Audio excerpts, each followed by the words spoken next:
জানি না কোন দিন কার সঙ্গে মালাকুল মউতের দেখা হয়ে যাবে, কোন দিন মসজিদের মাইকে আমার নামটা ঘোষণা হয়ে যাবে, মসজিদের পালকিটা আমার ঘরের সামনে দাঁড়িয়ে যাবে।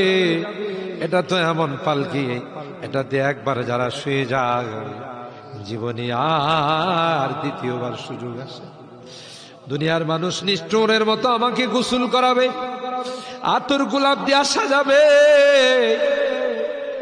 খাটিয়াতি করে ও জানা ও চানা দেশের দিকে নিয়ে রওনা দেবে, আমাকে জঙ্গলের দিকে নিয়ে রওনা দেবে।